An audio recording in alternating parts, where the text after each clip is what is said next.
froid de novembre, à Bordeaux, Élise Martin descendit les escaliers de son immeuble pour aller chercher son courrier. Elle avait 27 ans depuis peu. Rien de très particulier dans sa vie ce jour-là.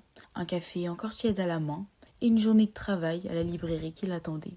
Élise aimait sa liberté. Elle aimait lire tard le soir, décider au dernier moment de partir en week-end avec ses amis. Elle ouvrit sa boîte aux lettres. Entre deux publicités et une facture d'électricité se trouvait une enveloppe officielle.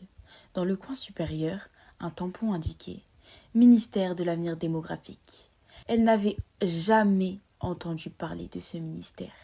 Elle remonta chez elle, posa son sac sur la table et ouvrit l'enveloppe avec curiosité.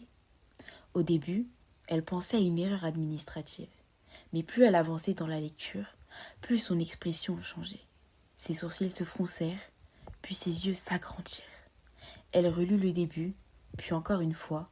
Ce qu'elle lisait semblait presque irréel.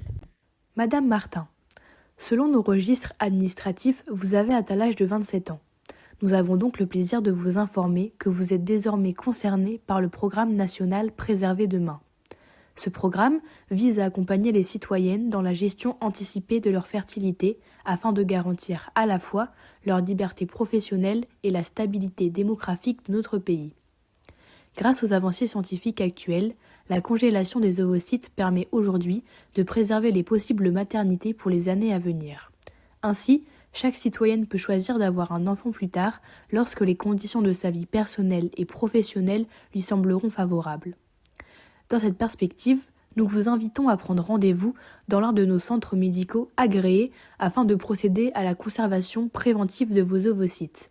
Nous vous remercions de l'attention que vous porterez à cette initiative et vous prions d'agréer, Madame, à l'expression de notre sincère considération administrative. Le silence remplit l'appartement. Élise resta assise, la lettre entre les mains. Elle posa la lettre sur la table et regarda par la fenêtre. Dans la rue, des gens marchaient pressés, chacun avec ses propres préoccupations, ses propres projets. Plongée dans ses pensées, toujours perturbée d'avoir reçu une telle lettre, elle vint à se demander « Depuis quand l'avenir d'un pays se planifie dans le corps des femmes ?» Alors Élise se leva, alla chercher un stylo et prit une feuille blanche. Si une administration lui écrivait, elle pouvait aussi répondre. Madame, Monsieur, j'ai bien reçu votre lettre m'informant qu'à 27 ans, il serait désormais raisonnable de mettre une partie de mon avenir au congélateur. Je vous remercie sincèrement pour votre sollicitude. Il est rassurant de savoir que l'administration se préoccupe avec autant d'attention de mes ovocytes. Cependant, votre proposition m'amène à réfléchir. Si l'on commence à conserver les possibilités de vie dans des compartiments glacés, pourquoi ne pas aller plus loin ? Devrais-je également congeler mes rêves pour les ressortir lorsqu'ils seront compatibles avec le besoin du pays ? Mettre mes décisions dans une boîte hermétique jusqu'à ce qu'elles correspondent à notre programme national ? Vous voyez, mon avenir n'est pas un dossier administratif. Il est fait d'imprévus, de rencontres, d'hésitations et de choix personnels.